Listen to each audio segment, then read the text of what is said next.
여러분들 반갑습니다. 이번 주는 제가 수요일 올리지를 못하고 하루 이틀 좀 늦어졌습니다. 오늘은 이제 14장 교회 개인주의와 집단주의의 이분법에 빠지지 않으려면, 여러분들 이러한 고민을 해본 적이 있습니까? 내가 교회 생활을 하면서 나는 하나님 앞에서 단독자로서 나의 신앙 고백을 하고 또 하나님 앞에서 의롭다함을 받은 은총에 감격하는, 그래서 하나님의 부름을 받은 나. 그러나 교회 생활을 하다 보면 교회의 구성원의 한 소속원이 되면서 나도 모르게 그 구성원에 빠져버리는, 그래서 나의 개인의 신앙을 잃어버리게 되는 위험성. 거꾸로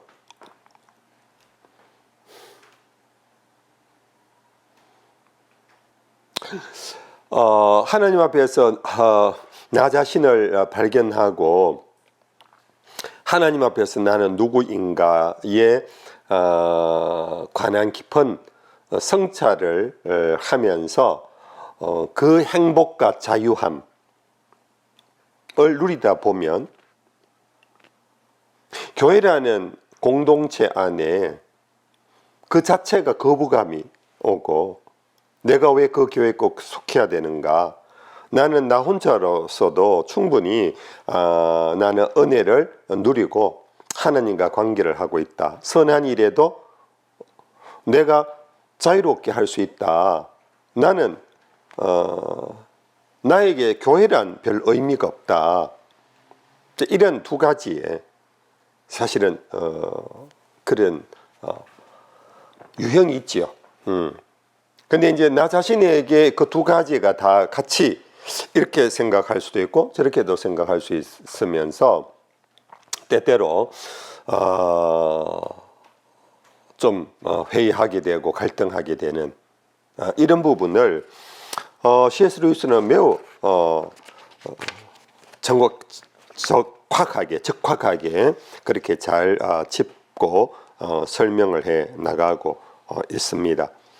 이것을 먼저 이분법이라고 그렇게 지적을 하면서 이런 개인주의와 집단주의 이분법에 빠져서는 안 된다, 그 뜻이거든요.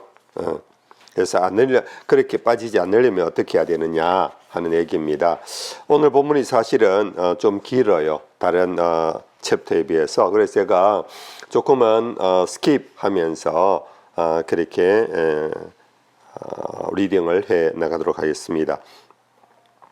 먼저 시작한 144페이지에 보면 종교를 사람이 혼자 있을 때 하는 일로 정의한 경구에는 그리스도인만 아니라 어떤 역사가도 수긍할 수 없다.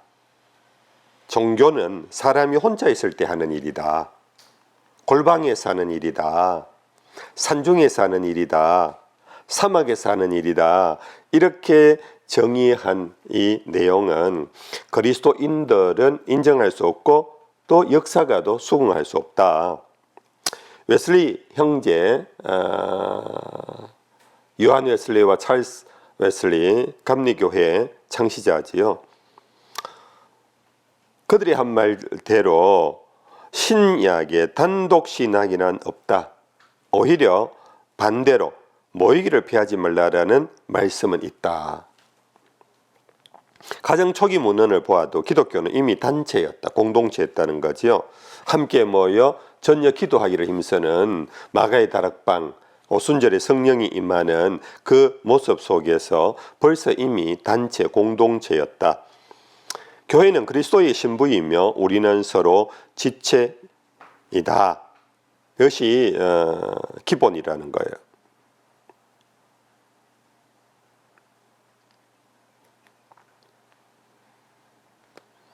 그러나 또 한편으로는 오늘 이 시대가 집단주의에 위험이 항상 있지요. 그 집단주의가 개인을 무참히 짓밟는 이 시대에 유독 종교 분야에 한해서만 개인을 뜻받들고 있는 그런 모습 또한 있다.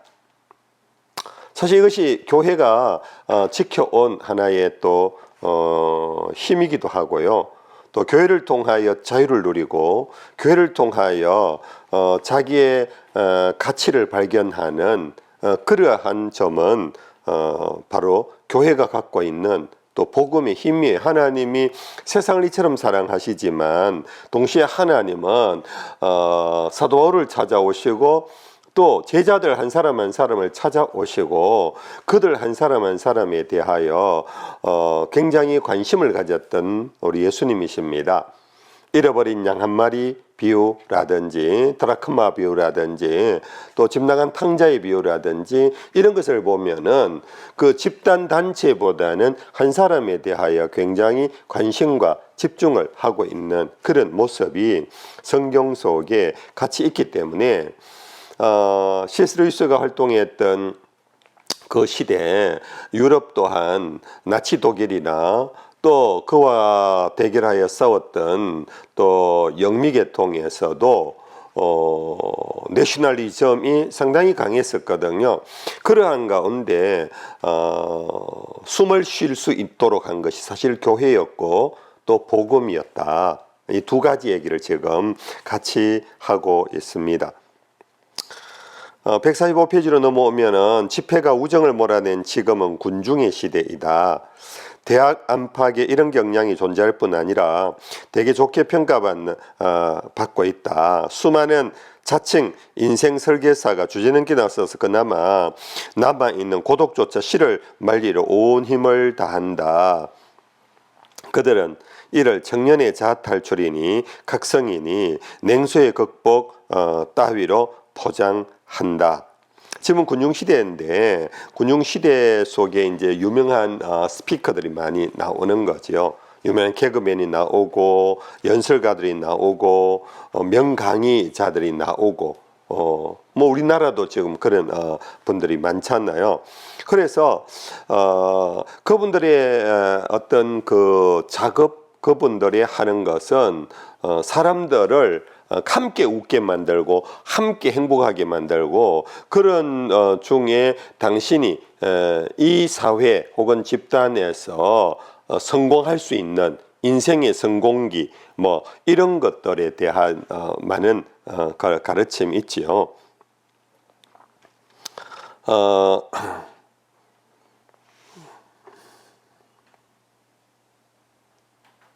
그래서 아래쪽으로 내려옵니다. 우리가 살고 있는 이 세상은 참으로 고독과 침묵과 프라이버시에 굶주려 있고 따라서 묵상과 참된 우정에도 굶주려 있다. 이 두 가지 면이 같이 사실 굶주림 상태에 있다라는 겁니다. 고독과 침묵, 프라이버시. 내가 어떻게 하면 이 회사 생활에서 벗어나서 정말로 조용한 나를 찾을 수 있을까? 가족이라는 울타리 속에 주부들이 남편 뒷바라지하고 자녀들 뒷바라지하면서 그 자기 자신을 잃어가는 암흑의 엄마, 암흑의 아내로 그렇게 자기를 잃어가는 거기에서 정말 고독, 개인의 프라이버시에 굶주려 있지요. 동시에 참 함께 이 사회 안에 또한 그 일원이 되려고 하는 거기에서 또한 살아가려고 하는 그러한 또 열망이 우리들을 같이 또 힘들게 하는 거지요. 그래서 뒷페이지로 넘어가면은 이 시대에 종교를 사적 영역으로 몰아내야 한다는 개념은 이렇듯 모순이 있다. 종교는 골방의 종교만이 아니다. 골방의 종교만이 아니다. 그러면 동시에 그러면은 집단의 종교냐? 그것도 아니다. 이 두 가지 이유에서 사실은 위험스러움이 있다 하는 얘기입니다. 아래 두 가지 이유 때문에 종교를 사적 영역으로 몰아가려고 하는 이 부분을 먼저 이제 다루고 있습니다. 첫째로 현대 세계는 우리에게 신앙생활이랑 너 혼자 하라고 큰 소리 친다. 그러면서도 속으로는 내가 너를 결코 혼자 두지 않겠다라고 토를 단다. 사생활이라면서 한편으로 이렇게 모든 개인적 자유를 막으면 기독교는 뜬구름 잡기나 허상을 추구하는 종교로 전락하고 만다. 이것이 원수의 계략이다. 원수의 계략이다. 예. 야, 골방에 들어가. 네 문제는 네가 하나님하고 해결해. 그 하나님 앞에서 단독자로 믿음의 고백이 없으면은 교회 안에서 네 신앙은 옳지 못해라는 설교가 있고, 또 하나는 집에서 계속해서 그렇게 하지 못하도록 끄집어내서 교회라는 공동체와 이 선의 추구를 위하여 또한 이끌어내는 이 두 가지의 갈등이 자연스럽게 있다라는 겁니다. 둘째로 기독교가 홀로 하는 일이 아님을 아는 진정한 그리스도인들은 이 오류에 대한 반작용으로 집단주의를 무조건 영적 삶에 들여놓을 위험이 있다. 이거 이제 그런 얘기지요. 우리는 이 덫을 피하려면 우리가 강조해야 할 점이 있습니다. 기독교를 한낱 개인적인 일로 보는 개념은 비록 오류긴 하지만 심히 자연스러운 오류이다. 그것이 오류라는 것은 전부가 아니라는 거예요. 그래서 혼자 있는 골방의 크리스찬, 그것이 오류이긴 하지만 자연스러운 오류다. 필요한 오류다. 이런 얘기지요. 서투르게나마 한 위대한 진리를 수호하려는 시도가 있다. 그 안에. 그 배후에 명백히 깔려있는 정서는 곧 현대의 집단주의가 인간성을 짓밟는 폭력이며 하나님의 방패와 갑옷이 되어 다른 모든 악에서처럼 이 악에서도 우리를 지키신다는 것이다. 골방의 크리스찬이라는 이 우리의 생각, 개인의 자유, 프라이버시, 이것이 오늘 현대 집단주의 속에 인간을 짓밟는 폭력에서 우리를 구원해 줄 수 있는 자연스러운 오류다 하는 얘기입니다. 이 정서는 공정하다. 개인의 사생활이 그리스도의 몸에 참여하는 삶보다 낮은 차원이듯이 집단 생활은 개인의 사생활보다 낮은 차원이며 몇몇 세임새 외에는 무가치하다. 세속 공동체는 초자연적 유익이 아닌 자연적 유익을 위해 존재하므로 가정과 우정과 고독을 키우고 지키는 것이 최고 목표이다. 그래서 세뮤얼 존슨은 가정의 행복이 인간의 모든 수고의 종착지라 했다.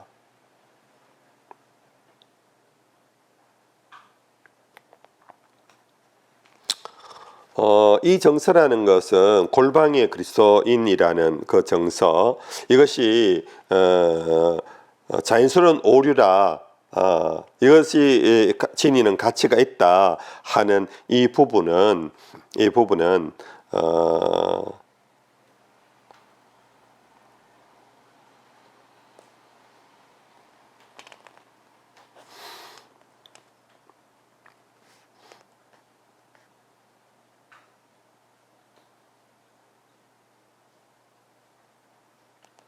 그 아래 이런 말이 있습니다. 자연적 가치만 놓고 보자면 해 아래에서 가장 좋은 것은 밥상머리에 웃음꽃이 피는 가정, 그리고 음료 한 잔으로 대화하는 두 친구, 홀로 관심 분야의 책을 읽는 개인, 그런 풍경을 더 지속시키고 늘리지 않는 한 모든 경제와 정치와 법률과 군대와 제도도 부질없는 헛수고에 불과하다. 모두 다 헛되어 바람을 잡으려는 것이다. 개인의 자유가 없이 집단으로 이끌어가면은 그 집단의 수고는 그 집단에 있으면서도 사람은 본능적으로 목말라하는, 배고파하는, 갈망하는 것이 개인의 자리, 개인의 시간이다. 이것을 세워주지 아니하는 것은 헛될 수밖에 없다. 물론 집단 활동도 필요하지만 그 또한 바로 그 목표를 위해서다. 집단이 국가가 잘 되는 것은 우리 각 가정의 안위를 위한 것이지, 가정의 안위와 개인의 자유와 행복이 없는 상태에서 국가가 잘 되는 것은 부질없는 일이다.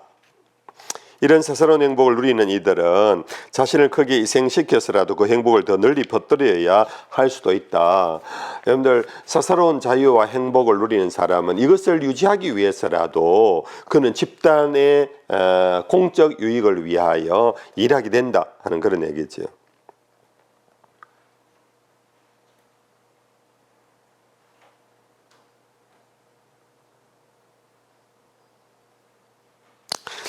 뒷페이지로 넘어갑니다. 중간쯤 실제로 인간의 모든 활동에는 수단이 본래 취지를 벗어나 목표를 잠식하는 폐단이 있다. 그래서 돈 때문에 물자가 돌지 못하고 예술의 원칙 때문에 천재성이 꺾이고 시험 때문에 젊은이들이 학식에 이르지 못한다. 안타깝게도 그렇다고 매번 수단을 없앨 수만도 없다. 집단주의는 우리 삶에 필요하고 앞으로 더 늘어날 것이다. 집단주의라는 것이 우리 개인의 행복을 위한 하나의 수단이라는 거지요. 그 목표는 뭐냐 하면 개인의 자유와 가정의 작은 소그룹의 안정, 그것이 이제 목표인데, 이걸 위하여 수단이 본래 취지를 벗어나 버리고 개인을 잠식해 버리는. 그래서 미래를 위하여 오늘을 내가 희생시킨다, 그런 것이 있잖아요. 오늘을 희생시키는 미래의 목표를 위하여. 근데 그것이 옳은 것이냐 옳지 않다 하는 얘기와 똑같은 거지요. 그래서 아래줄에 보면 집단주의의 치명적 특성을 퇴치할 방책은 그리스도인의 삶에만 있다. 그리스도인의 삶이 이 집단주의 치명적 특성을 퇴치한다. 이제 교회가 무엇인가를 이제 이해하는 데 있어서 교회가 집단주의의 공동체, 단체와는 다르다. 그러므로 교회라는 공동체를 통하여서 공동체를 살리고 개인을 살리는 그 길이 바로 건강한 교회다. 서두에 말했듯 종교의 잘못된 정의도 이런 맥락에서 보면 일리가 있다. 다만 집단적 대중의 달랑 홀로 맞선다는 점에서 틀렸다. 물론 거기까지는 견해 차이가 있을 수 있다. 그리스도인은 개인주의가 아닌 신비한 몸의 지체로 부름을 받았다. 그런데 그리스도인은 신비한 몸의 지체로, 그리스도의 몸의 지체로, 누구는 팔로, 누구는 손으로, 누구는 눈으로, 누구는 입으로 그렇게 부름을 받았다라는 겁니다. 그러므로 우리는 기독교가 개인적으로 흐르지 않으면서도 집단주의에 맞설 수 있는 방법을 이해할 수 있는 길이다. 그렇게 하려면 우선 세속 집단과 신비한 몸의 차이부터 살펴보자. 즉 세상 사회와 교회 사회의 차이가 뭔가? 먼저 지체라는 단어, 멤버십이라는 이 단어부터 우리는 다시 생각해 봐야 한다. 집합의 원소라는 이 members라는 이 표현은 동질 집합에 포함된 항목 내지 개체로서 사도 바울이 말한 지체의 의미와는 거의 정반대이다.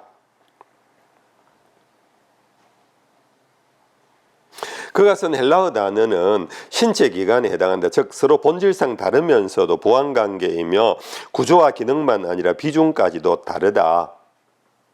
여러분들, 사회의 단체는 한 대표적인 것으로, 여러분들 군대는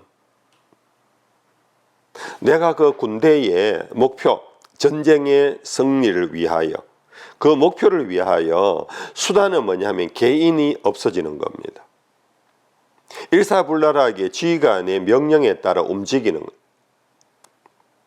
이때는 그 한 사람 한 사람, 여기에서 말하는 집합의 원소는 n분의 1이에요. 정말 n분의 1.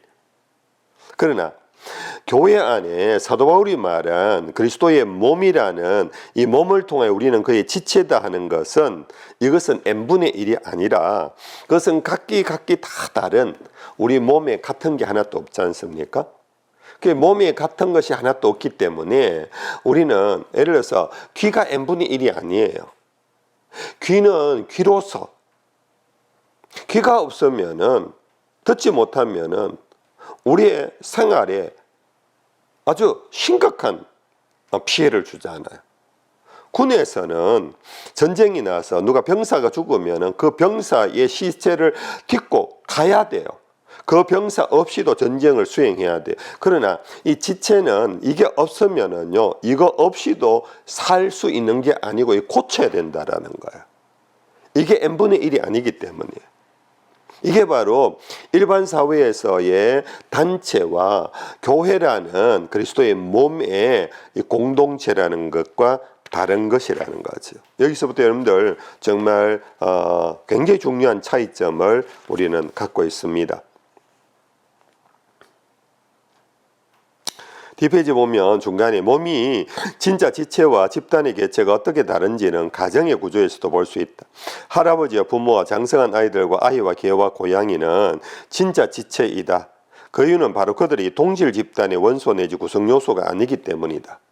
동질 집단이 할아버지와 할머니 그리고 아들이 동질 가치와 동질 집단이 아니라는 거예요.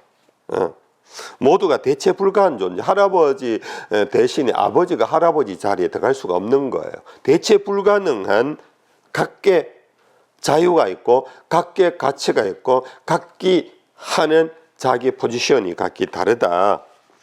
이게 바로 교회 지체론이에요.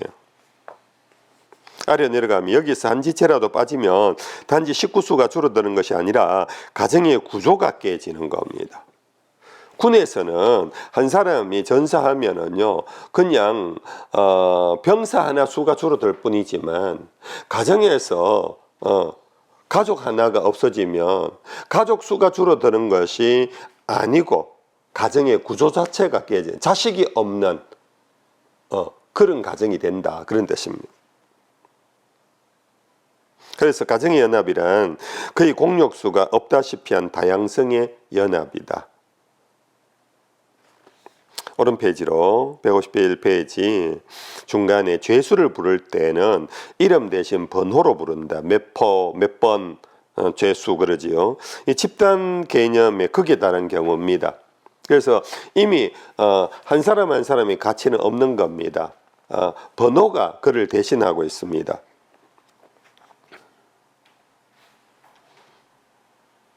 그러나 여러분들 이와 같은 집단 개념과 달리 가정에는 아버지는 번호로 대체될 수가 없습니다. 1이 2로 대체될 수가 없습니다. 자, 뒷페이지로 넘어갑니다.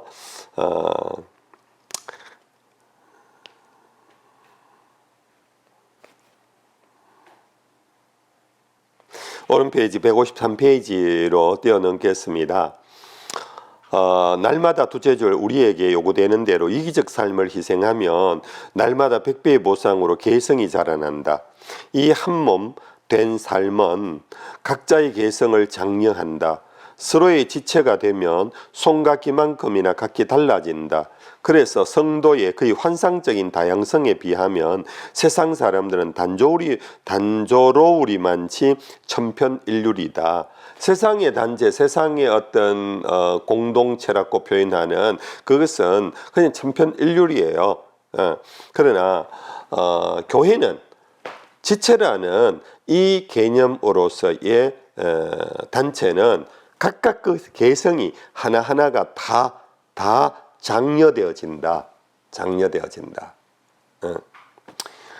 팔이 힘이 없으면 온몸이 이것을 어떻게 하면 힘을 돋울까 생각하며 이 팔이 움직여지도록 장려한다라는 겁니다. 심지어 많이 아프면 쉬어라. 내가 2배를 할게. 이런 거예요. 2배를 할게. 이때 2배를 한다. 이것이 바로 여러분들 단체에 자기를 희생하고 헌신하는 거예요. 그렇죠? 그러나 이것이 천편일률이 아니라 이것이 낮게 되면은 다시 이 팔이 움직이게 되면은 이것은 그의 희생, 그의 헌신의 가치가 돌아오는 거예요. 이제는 이 팔이 회복되었기 때문에 온몸이 건강하게 돼요. 그러면 이 팔도 편히 쉴 수가 있게 되는 거지요. 근데 이해가 되시지요? 그래서 자유에 이르는 길은 순종이고 즐거움에 이르는 길은 겸손이며 개성에 이르는 길은 연합이다. 이거 참 박스를 하나 탁 쳐보세요. 우리 지체로서 교회는 정말로 교회 안에 단체, 범어교회라는 단체 안에 있으면서도 자유할 수 있는 것은 그냥 튀어나가는 게 자유가 아니고 공동체에 순종하는 것이 오히려 자기의 자유가 되고, 즐거움에 이르는 길은 혼자 나가서 뭐 골프 치러 다니고 여러분들 피크닉 가고 그것이 아니라 오히려 여러분들 자기를 낮추고 공동체 안에 자기가 함께 할 수 있는 겸손이 있을 때 오히려 그 사람에게 여러분들 그런 경험 해보셨나요? 내가 있음으로 인하여서 여러분들 정말 교회가 뭔가 모르게 전체가 은혜스럽게 될 때 우리는 거기에서 보람을 느끼는 즐거움을 누리지요. 계성에 이르는 길은 연합이다. 연합이다. 사회는 자유에 이르려면 순종하지 않고 튀어나가야 돼요. 즐거움에 이르는 길은 겸손이 아니라 자기를 과시해야 돼요. 그리고 개성을 드러내려면요, 영두삼위가 군계 일학이 돼야 되는 거예요. 그러나 교회라는 공동체는 오히려 순종하면 자유를 누려요. 오히려 겸손하면 즐거움을 얻어요. 연합하면 오히려 자기의 개성, 자기의 팔로서 이게 떨어져 나간다고 해보세요. 이게 무슨 죽은 거예요.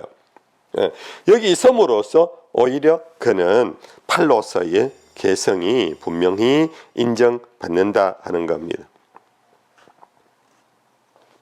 그러므로 이후로부터 아래에 또 다른 굉장히 중요한 얘기들이 있습니다. 이 평등에 대한 얘기입니다. 평등.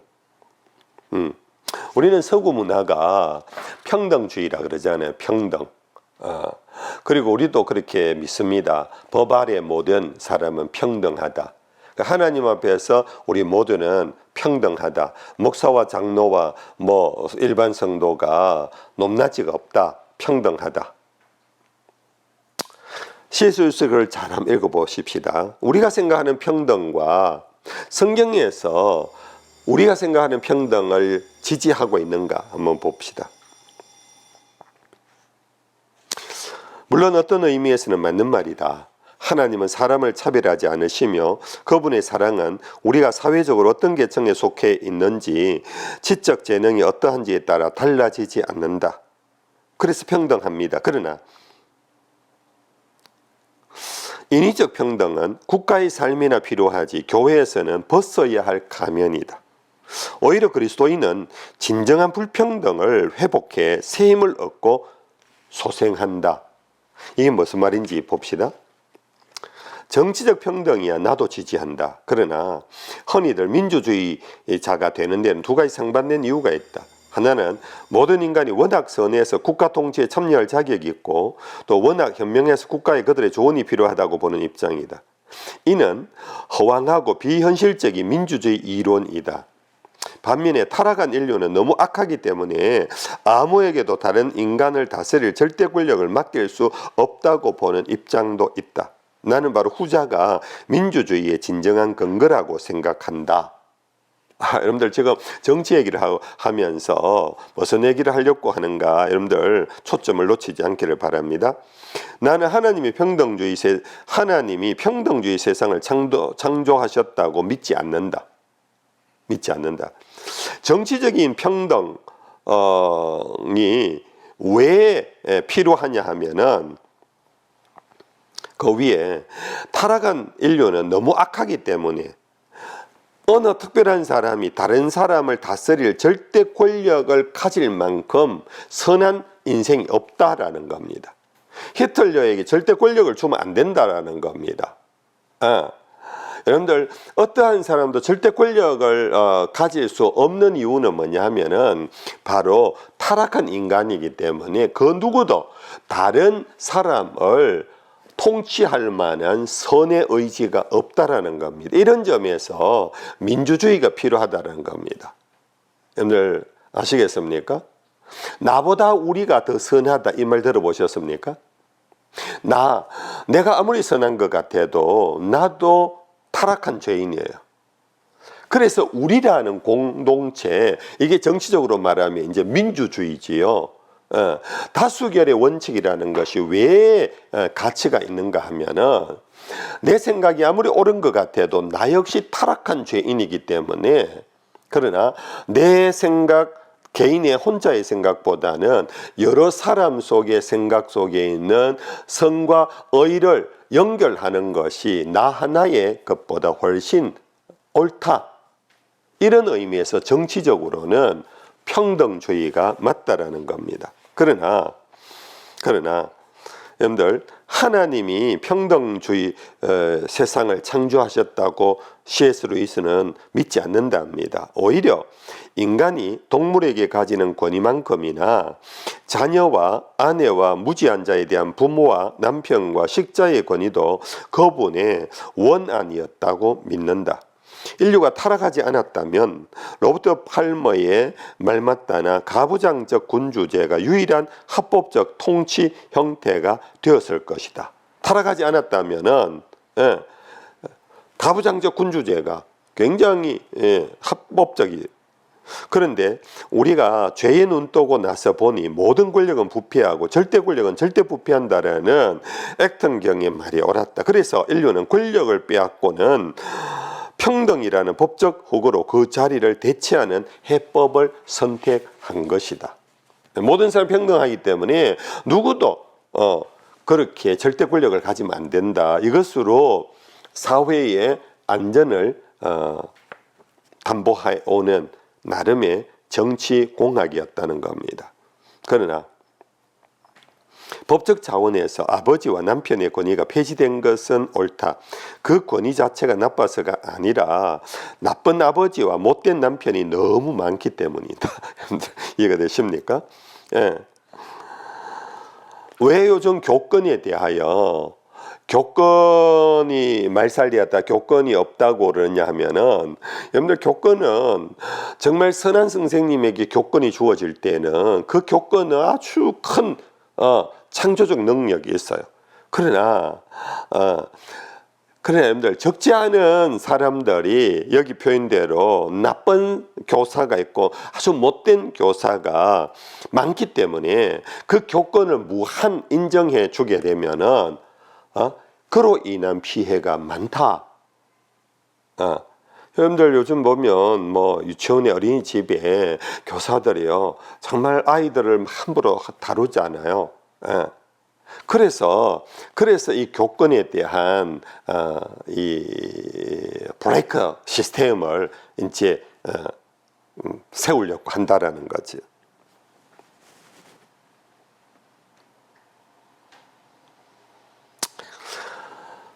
내게 평등이란 옷과도 같아. 둘 다 타락의 결과이자 타락에 대한 대응책이다. 평등주의에 이를 수밖에 없었던 과정을 거꾸로 되돌려 정치적 차원에서 예전의 각종 권위로 회귀하려 한다면 이는 옷을 다 벗는 것만큼이나 어리석은 일이다. 나치당과 나체주의는 똑같은 과오를 범한다. 그러나 정말 살아있는 것은 우리의 옷 안에 그대로 있는 맨몸이며 우리의 진정한 관심사는 평등한 시민이라는 가면 속에 여전히 살아서 숨어있는 위계의 세상이다. 내 말을 오해해서는 안 된다. 평등주의가 허구이긴 해도 나는 그 가치를 조금도 가볍게 여기지 않는다. 그나마 서로의 학대를 막으려면 그 길밖에 없다. 인정을 한다는 겁니다. 그러나 평등의 순기능은 온전한 보호이다. 평등은 삼시세끼 꼭 먹어야 하는 음식이 아니라 필요할 때만 먹으면 되는 약이다. 모든 인간을 똑같은 부류인 양 대하면 수많은 악을 예방할 수 있다. 하지만 우리는 평등을 먹고 살도록 지원받지는 않았다. 여기서부터 기독교적 평등주의에 대한 얘기입니다. 인간의 가치가 평등하다는 말은 공허하다. 가치를 세상적 의미로 본다면 어차피 이는 헛된 소리다. 반대로 모든 사람의 가치가 불멸의 영혼으로서 평등하다는 뜻이라면 그 속에는 위험한 오류가 숨어 있다. 모든 영혼의 무한한 가치는 기독교 교리가 아니다. 하나님이 인간을 위해 죽으신 것은 인간에게서 무슨 가치를 보셨기 때문이 아니다. 여러분들, 이 말 아시죠? 우리가 죄인이었을 때, 우리가 경건치 않을 때 그리스도께서 죽으셔서 우리가 가치 있어서가 아니라는 겁니다. 내려가서 그분이 우리를 사랑하시면 우리가 사랑받을 만해서가 아니라 그분이 사랑이시기 때문이다. 평등이 존재한다면 평등한 것은 그분의 사랑이지 우리가 아니다. 하나님이 우리를 공평하게 대한다라는 겁니다. 죄인도 사랑하시고, 여러분들 그래서 예수님께서 죄인들의 친구가 되셨. 인자가 온 것은 의사가 환자에게 필요하듯이 그렇다 그런 말씀을 하셨잖아요. 그래서 하나님은 건강한 사람만 데려가고 잘난 사람만 천국 가고 그런 게 아니라 하나님은 당신 자신이 사랑이기 때문에 사랑으로 우리를 공평하게 대한다라는 것입니다. 그러나 평등은 양적 개념이므로 대개 사랑과는 전혀 무관하다. 겸손하게 권위를 사용하고 기쁘게 순종을 받아들인 것이야말로 우리 영혼이 살아가야 할 길이다. 하다못해 감정생활에서도 우리는 너나 나나 똑같다라고 말하는 세상을 박차고 나온다. 그러니 그리스도의 몸 안에서는 더 말할 것도 없다. 여러분들 밑으로 내려가 봅시다. 다행히 내가 속한 교회 예배 시간에는 성직자는 서 있고 나는 무릎을 꿇는 순간이 있다. 바깥 세상의 민주주의가 더 공고해지면서 공격심을 품을 기회는 자꾸 사라져 간다. 이럴 때일수록 불평등으로 돌아가 활력과 정화와 소생을 얻는 것이 더욱 요긴하다. 그게 가능한 곳이 바로 교회이다. 여러분들 C.S. 루이스가 앞에서 얘기한 이 말 이해가 되십니까? 다행히 내가 속한 교회 예배 시간에는 성직자는 서 있고 나는 무릎을 꿇는 순간이 있다. 나와 성직자는 동일한데 평등한데 왜 나는 성직자 앞에 무릎을 꿇는가? 이것은 여러분들 다른 게 아니고요. 영국 성공회는 캐톨릭과 신학은 개신교 신학을 갖고 있지만 그 예전 예배 형식은 천주교회와 거의 동일합니다. 천주교회의 성찬예식에 가보면은 여러분들 성찬을 주는 신부는 서서 성찬을 하나씩 줍니다. 받는 사람은 그 앞에 가서 여러분들 두 손으로 받쳐서 받습니다. 어떤 사람은 그 앞에 무릎을 꿇고 받습니다. 그런데 이것은 하나님 앞에서 성찬을 베푸는 그 목사나 성찬을 받는 교인이나 하나님은 동등하게 대하시지만은 그러나 이 성찬을 이루어 가는 일에 있어서는 분명히 무릎을 꿇고 받는 자와 서서 주는 자가 있다. 이런 얘기입니다. 이렇듯 그리스도인의 삶은 집단에게서 개인의 개성을 보호한다. 그를 고립시켜서가 아니라 신비한 몸에서 지체의 지위를 부여함으로써 말이다. 지체의 지위. 요한계시록 하나님 성전의 기둥이라는 말 등등 이러한 바로 지체 안에 지위, 눈으로서의 지위, 코로서의 지위 그런 지위가 있다라는 겁니다. 눈이 빠지면 코가 가서 대체할 수 없다. 대체하다면 눈과 코는 평등하다. 하나님은 눈을 만드시고 코를 만드실 때 눈에 대하여서도 코에 대하여서도 평등하게 대하십니다. 그러나 코가 할 일이 있고 눈이 할 일이 있다. 이 점에서 여러분들 개별성이 있다라는 겁니다. 이것마저 평등하다라고 말한다는 것은 그거는 어불성설이라는 얘기입니다. 밑으로 내려갑니다. 아래서 다섯째 줄입니다. 그러나 믿는다면 제발 아무런 차이도 없는 척일랑 그만하자. 이것이야말로 집단주의의 모든 과도한 주장에 걸맞는 진정한 답이기 때문이다. 오른 페이지로 넘어갑니다.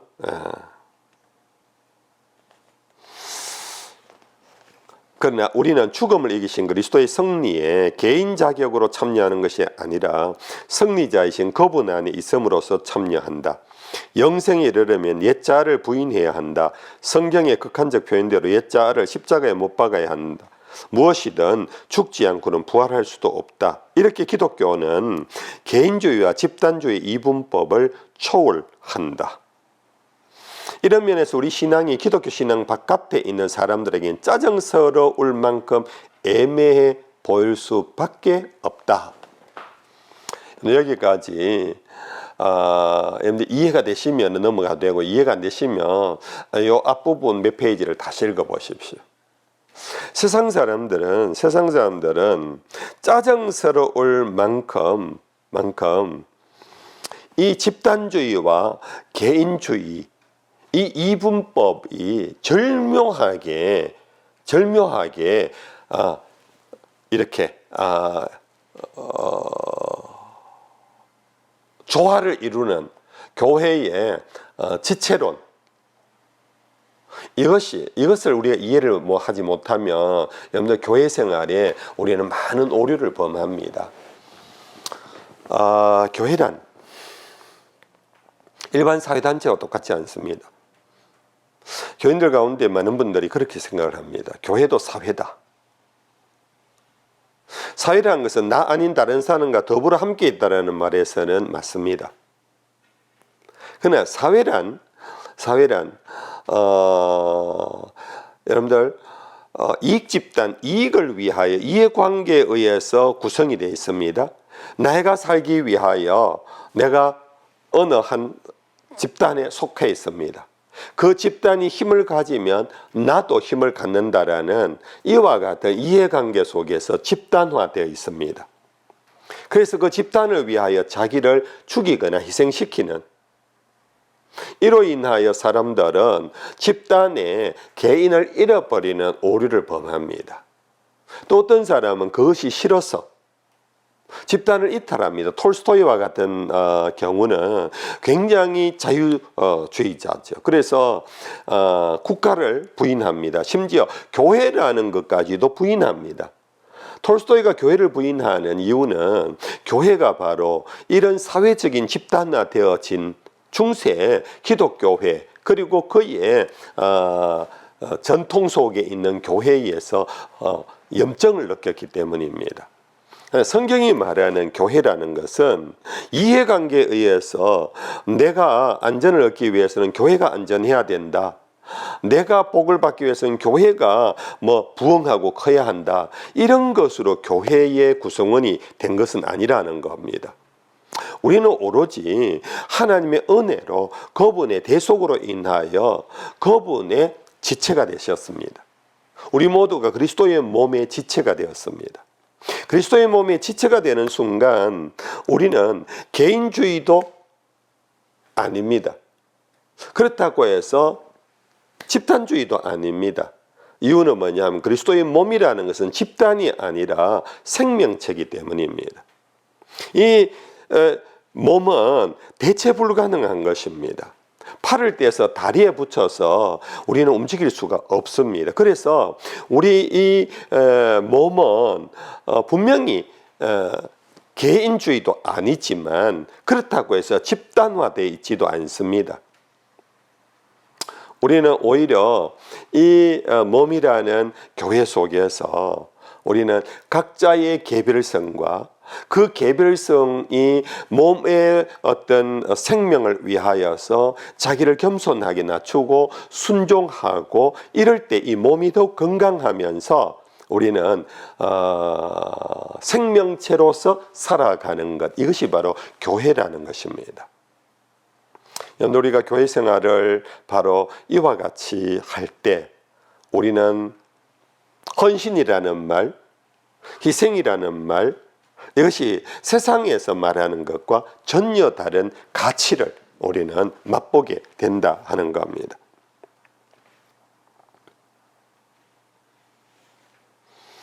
그래서 159페이지의 정 아래쪽에 가면 우리 각자를 생존과 팽창의 의지를 지닌 독립적인 생물체로만 본다면 우리는 십자가에 달려 마땅한 쓸모없는 존재가 된다. 그러나 그리스도의 몸의 지체이자 하나님 성결의 돌과 기둥이 되며 저마다의 정체성을 영원히 보장받는다. 대체 불가능한 겁니다. 밑으로 내려와서 개성을 찾는 열쇠는 우리에게 있지 않습니다. 그 열쇠는 안에서 밖으로 개발해서는 얻을 수 없습니다. 장차 우리가 영원한 우주의 짜임 안에서 제자를 차지하면 그때 개성도 회복됩니다. 데려갑니다. 마찬가지로 우리도 고난을 이기고 제자리에 꼭 맞아들 때 비로소 진정한 인간이 된다. 우리는 조탁되기를 기다리는 대리석이요 거푸집 속에 부어지려고 대기 중인 금속이다. 즉 여러분들 우리는 피조물이라는 앞부분에 그런 얘기예요. 피조물로서 여러분들 조탁되기를 기다리는 대리석이라는 것이 뭡니까? 석공이 큰 대리석 바위를 가지고 여러분들 조각을 해 나갑니다. 나 이렇게 만들어 주세요라고 피조물은 그 누구도 말할 수 없어요. 하나님이 그렇게 만들어 갑니다. 그 대리석으로 사람을 조각을 할 수도 있고요. 또 다른 모양을 만들 수도 있습니다. 하나님이 나를 어떻게 만들어 주시든지 그것이 바로 하나님이 우리에게 부여한 개성이고 탤런트고 존재의 자리라는 겁니다. 그래서 161페이지 오른쪽에 정 아래쪽에 보면 실제로 개인의 가치는 개인 스스로에게 있지 않다. 인간은 가치를 받을 수 있을 뿐이며 그것을 받으려면 그리스도와 연합해야 한다. 우리는 나의 가치를 내가 만들어, 내가 서울대학을 나왔다, 내가 판사다, 내가 목사다, 이걸로 오늘 사회에서는 가치를 인정받는, 그래서 그러다 보니까 우리는 무한 경쟁 속에, 그래서 얻은 것 같지만은 또 다른 걸 얻기 위하여 계속해서 우리는 속박을 당합니다. 그렇죠? 그래서 우리는 정말 참된 가치는 하나님이 부여하시는 것이고 그것은 그리스도와 연합함으로 그리스도의 몸을 이룰 때 그 몸의 어느 한 부분으로서의 우리는 가치를 우리는 획득하게 되는 것입니다. 개인의 내재적 가치와 타고난 체질의 기준으로 해서 하나님의 살아있는 성전에서 거기에 맞는 자리를 찾아준다는 개념은 어불성설이다. 자리가 먼저 있었고 인간은 거기에 맞게 창조되었다. 그래서 그 자리에 놓이기 전까지는 자기다워질 수가 없다. 밑줄을 팍팍 치십시오. 오늘 자유주의라는 것은 자기가 자기 자리를 찾아가는 거고 자기가 자기를 구현해가는 게 자유주의. 이것이 굉장히 인간의 가치를 돋보이게 하는 것 같지만 여러분들 이것이 결국은 인간과 인간의 그 자유의 의지가 서로 충돌을 빚다 보니까 서로 갈등과 다툼이 빠집니다. 이건 오히려 우리 인류를 더 힘들게 고난의 길, 고통의 자리로 가게. 어찌 보면 우리는 절대 수동적인 존재로서 그런 자세로 하나님이 우리를 어디에 맞게 창조했는가? 그래서 하나님이 그 자리에 내가 놓일 수 있도록 인도하는데 나는 그거 싫어하고 나는 뛰쳐나가면은 그게 탕자의 길이에요.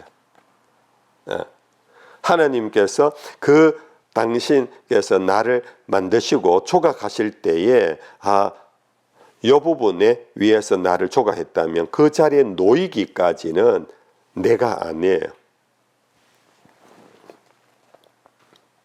그래서 중간에 보면은 나는 이곳에 모두가 이미 인정하는 내용을 되풀이해 말하는 것뿐이다. 즉 우리는 은혜로 구원받고 각자 육신에 선한 것이 거하지 않으며 창조주가 아니라 속속들이 피조물이다. 파생된 존재로서 내 힘으로서가 아니라 그리스도로 말미암아 살아간다. 참 이거 밑줄 팍팍 치십시오.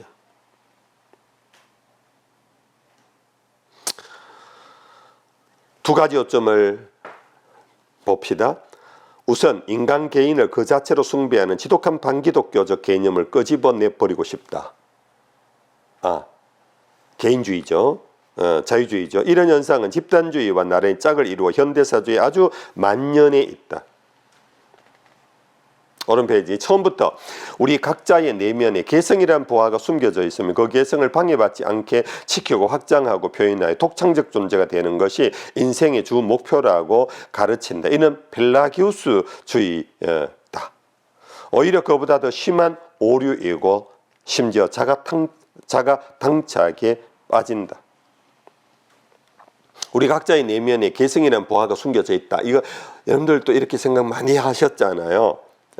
그래서 그 개성에 방해받지 않으려고 자기 자신을 계속해서 표현해 나가고 나는 이런 사람이다. 내 성결머리가 어떤데 나는 이미 이렇게 돼 있다. 우리는 그러면서 다른 사람과의 대화를 막아버리고 관계를 단절시켜 버립니다.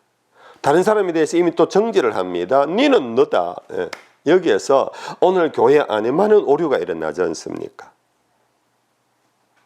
독창성을 떠받들어서는 아무도 독창적 존재가 되지 못한다. 그러나 있는 그대로 진실을 말하고 작은 일에도 그 자체를 위해 최선을 다해보라. 그러면 소위 독창성이 저절로 찾아온다.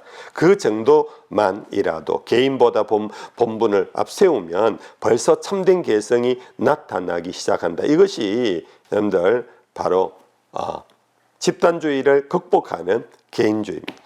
둘째로 기독교의 관건이 결국 개인도 아니고 공동체도 아님을 밝히고 싶었다. 세간의 통령 그대로의 개인과 공동체는 영생을 상속받지 못한다. 영생은 자인적 자아나 집단적 대중이 아니라 새로운 피조물에게 돌아갈 몫이다. 여러분들 목이 좀 아프네요. 이 챕터는 한번 읽으면 여러분들이 조금 어려울 것 같아요. 근데 꼭 다시 한번 더 읽어보고요. 그러면서 제 강의를 한 번 더 여러분들 보십시오. 제가 핵심을 요점을 이어가면서 연결해 준 거니까요. 이 C.S. 루이스의 얘기는 오늘 우리에게 정말로 굉장히 중요한 메시지입니다. 오늘 저마다 이 두 개에 빠져 있습니다. 집단주의와 개인주의에 빠져 있습니다. 개인주의는 정말로 자기가 주인이 되어서 자기 속에 뭐가 있는 것처럼 생각하며 세상을 거부하는, 심지어 교회조차도 거부하는. 집단주의는 탁월한 어떤 한 영웅적인 존재, 그가 이 집단을 이끌어가고 지켜줌으로 우리가 안전하다 하면서 있는 동안 그는 하나님의 형상으로 하나님의 자녀로서의 자유함을 잃어버립니다. n분의 1에 항상 소모품으로 대체가 되어버리는 그런 존재가 되어버립니다.